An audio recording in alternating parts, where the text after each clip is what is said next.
Aloha, this is my reference book review for Delta Green, a Call of Cthulhu source book for the modern D20 system. Now, if you enjoyed the original 1930s, 40s setting source book, then this one will be right up your alley. It takes everything from the 1930s and goes, okay, well, what would happen, 60 years later when the cult of Cthulhu has access to the internet? Or, what would happen if, the CIA got its hands on, some dark manuscripts like the King in Yellow or the Necronomicon? And also, how would we fare for, having some of our modern soldiers go up against Deep Ones or Migo or any other of the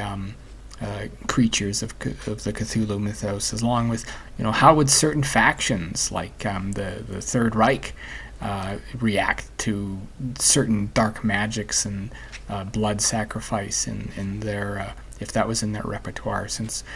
historically they were quite interested in that, and this one takes it one step further and says, okay, well, what if some of those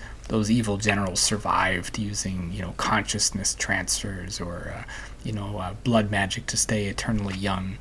It delves into some of the Roswell mythos and riffs on it and changes it a bit.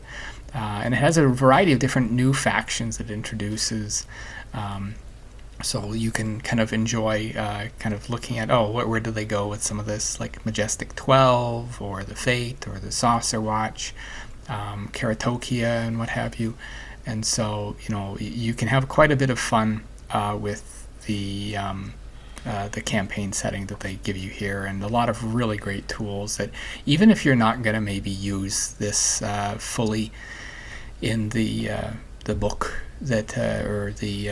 campaign that you're running, there's some really neat ideas and villains that are just really ready to jump off the page, like the Oberfurther that is just appeared on screen as basically uses blood magic and to stay eternally young, so it's a real delight. Lots of really cool things to use,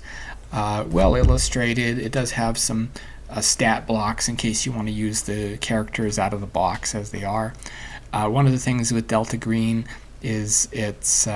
very bleak, very dark, and maybe even more so than the 1930s one, which I know it sounds, because it's dealing with the apocalypse and the end of days. So how is that even possible? Well,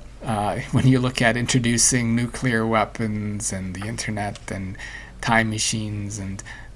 all the other kind of interesting, chrono-encabulators into the mix, it makes it a lot more bleak, because suddenly you're looking at,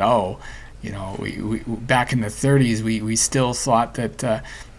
this was the age of the universe and this is the extent of our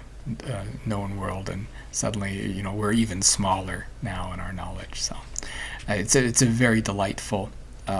little addition. Especially if you like the Call of Cthulhu, you'll enjoy this one quite a bit, especially because it is very much focused on like secret black bag government operations and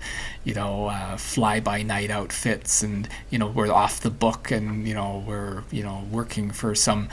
shadowy government organization trying to safeguard the world, while at the same time realizing that some of the powers that be are being controlled by those same organizations you're trying to stop. And so it's all done off the books and off the record, and nobody can ever know that you were involved in it. So it's a very cool campaign setting, a lot of deep lore, very spooky, and I really recommend it for anybody who likes Call of Cthulhu stuff.